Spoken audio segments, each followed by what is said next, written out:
In this video, we're going to be building this clock style element. And what's really neat about this is all the dashes in the background are created with just one HTML element. Additionally, we're going to be positioning the numbers using CSS Trigonometric functions to place them exactly along the circle. All right, so let's get started. First off, in my style sheet, I have some resets on the body, as well as positioning elements within the center and setting the background color to the CSS variable, as I'll be reusing this specific color. Next, I'm going to go into my HTML and I'm going to create an element, and this will be for the outer ring of dashes. And I'm only going to have one element here, and we'll just add a class of dashes. And that'll be our selector that we will use in our CSS file. So here, I do dashes. I can position this relatively, make this 100% width. I'll do aspect ratio of 1:1 to make it a square, or in this case, I'll do a border radius of 50% to make it a circle. Now if I do background color, say gray, there's my circle. And here is where the magic happens. So we're going to use background. You may be aware of the property conic gradient, but there's even a more useful one for this situation, which is repeating-conic-gradient. And what this does is it allows you to enter just a few colors and color stops, and then that's going to repeat around the entire 360 degrees. So to show that, what I could do is say transparent, and this will be transparent from 0 degrees to 5 degrees. And then we'll have 5 degrees of transparency, and then we'll have 1 degree of a color or a dash. And for this, we'll just do white from 5 degrees to 6 degrees. And I'll save that, and you can see that there. And so this is pretty close to what we want, except we don't want this middle section. So all we need to do for that is we can add a pseudo element. We'll do before, content empty, so it displays. Do position absolute. We'll do inset 0, border radius 50%, and we'll do background color, and we will set this to our CSS variable.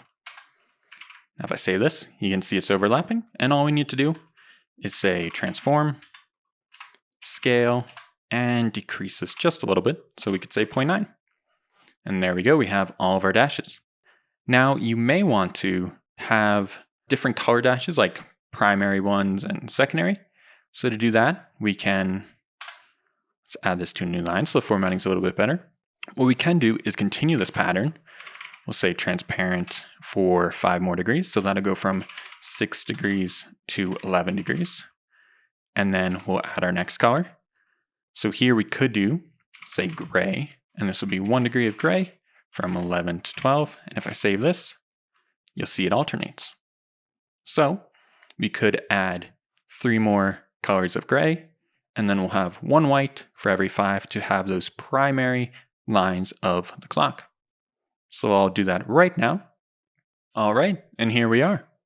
So now we have those main lines and those secondary lines. We see it's a little bit off center here. So what we could do is just rotate this back. So there's 5 degrees of space in between, and the line is 1. So we want halfway. So we could do transform, rotate, and we could set this to negative 5.5 degrees, and that should line it up. Next thing you may notice with this is the lines are a little bit jagged. And this is due to having hard color stops in conic gradient. So when it shifts immediately from one color to the next. And to adjust that, we can do slight fades between the colors. After all, this is a gradient. So to update that, what I'm going to do is just reduce each of these by 0.25, and then I'll increase the starting number by 0.25. This could be 4.75 degrees, and then here, this will be 6.25. You can already see it makes it a much more smoother edge, and we can do the same thing here. So we can do 11 or 10.75 degrees, and here we'll do 12.25. And once again, this one here is a lot smoother than this here. So we'll go through and update all of those. These are looking pretty good. The one thing you'll notice is the very last one stops immediately as it goes from 30 to 0. So we can update this to 0.25. And here we'll do gray, and that'll be at 0 degrees. And there we go. Now these are much smoother. The next thing that we want to do is make these main dashes a little bit longer. So to do that, we'll do another pseudo element. And here we're going to do dashes after. And this we'll be using all of those attributes, so we'll paste those in. And we're going to be doing for this another conic gradient. So for this one, what we want is the gradient to hide 4 of the dashes and show every 5th. So to do that, the width from one dash to another is 30 degrees, and we want it to show 1, 2 degrees of dashes, or a little bit more. We could do something like 2.5, and we want it to hide, say, 27.5 degrees. So we could do a repeating conic gradient. This will go from actually our background color, so we'll do var bg color from 0 to 27.5 degrees. And then it'll be transparent from 27.5 degrees to 30 degrees. I'll save that. And there you can see it's hiding them right now. And we actually will move back this circle. So let me change this color just so you can see. Say blue. So the main circle that's covering all of them, we'll make a little bit smaller. Say scale 8 to move that back. We'll reset the color. And then we'll also scale down this one. So we could do transform and scale, say 0.9 on this. There we go.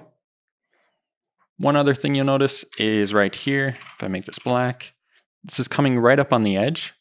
So we can also just rotate this, say 0.5 degrees. Let's do a little bit more. Let's do 0.75. And that looks good. Set that color back. And actually, let's rotate this to make sure that it's covering the correct one. What if we move this another 5 degrees? Or 6 rather. So here we have it. And this is all that we need to have the rings for this clock and the dashes. And for all this, we just have one HTML element, which is really neat.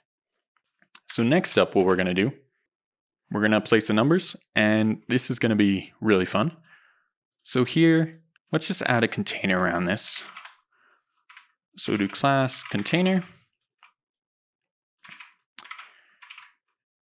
And the container is really just going to be relatively positioned so that we can position the numbers on top of the element. Absolutely. So let's go up to here, do container, position relative. We'll do width 100%, aspect ratio 1:1, and maybe we'll set a max width on this, say 500 pixels, just so it's not too large. So now we'll start on adding our numbers. So we'll add a new element here, class, and we'll call this numbers. And here we're just going to add our first number, let's say 12. And we will go down here, numbers, and we're going to position this absolutely. We'll do inset 0. Also just style these just a little bit. So we'll do font style, we'll do bold, color, white, and font size, maybe 24 pixels. Sorry, we'll do font weight bold, my mistake. And you certainly could do something like numbers span, and then just position this, say absolutely, and then set left to a certain percentage, and top, say another percentage. Probably also do transform, translate, -50%, -50%, put exactly center. And you could do that for each number. But this isn't all that consistent. You're going to have to do it for every number. And it's also annoying if you want to slightly move the numbers, or if you want to change this from having 12 primary numbers to 24, or this wasn't a clock, this was some other shape. To position each element accurately along the circle, to do this, we're going to utilize two trigonometric functions, those being sine and cosine, which are available as CSS functions. All right, and I'm going to write this out, and then I'll try and explain what it's doing. So here we're going to do calc. We're going to do 50% plus calc 50% times cosine calc, and then here we'll set a CSS variable that we can use. So we'll do degrees, and then we'll do minus 90 degrees, and then we'll copy this. So left is essentially our x-axis, and we'll do top for our y. And here we'll set this instead of cosine to sine. Now I can go back to my HTML, and within this, set style equals degrees, and this will be equal to 0 degrees. And you can see it's positioned right at the top, which is 0 degrees on the circle. What I could then do is add another one for, say, 1. And this is going to be in this position, which this is 180, this is 90, then each of these is 30, so this is 30 degrees. What I can do on my numbers here is actually set this to a percentage of width. So we could do, say, 70, and we'll do aspect ratio 1 by 1 again, keep it a circle. And the one other thing I need to do is go up to my container, and we'll just set this to display flex, line item center, and justified content center. And there we go. So that's displayed where we want it. Could adjust this here to say 70, maybe I want 65, a little more space. 65. There we go. And now I can go and add the rest of my numbers. And each of these we're just going to update the degrees. So 60 degrees, and we're incrementing by 30 and 330. Save those. And they're all positioned where we need them to be. And we can simply update our numbers. And there we go. Maybe I'll adjust this a little bit more. So we have the base of our clock here. And what's really cool about this is we're able to form all these dashes using a single element with a repeating conic gradient. And we were able to precisely position every one of our numbers using trigonometric functions to ensure the accuracy of their positioning. If you had something similar to this, and maybe you wanted this 6 lined up on this dash, all you'd have to do is add the amount of degrees that this is over. And since this is 30, and this is divided by 1, 2, 3, 4, 5, it's 6 more degrees. So all we have to do is do 186 degrees. And that's now positioned with that element. That's all. Hopefully this was helpful. On a note of browser support, repeating conic gradients have pretty strong support, whereas sine and cosine definitely could be better. So just make sure to check the browser support before using it in production application. I will try to briefly explain these functions, but the full explanation of these functions is a bit out of scope for this video. This is the function to find the x and y axis from a center point. The center point in this case is 50%, 50%. And then we find the x and y by doing cosine, the number of degrees among the circle, and sine, number of degrees by the circle. Lastly, we subtract 90 degrees, essentially to offset the position so that 0 is at the top. Normally, with this, 0 would be in the right position. That's all. Hope this was helpful.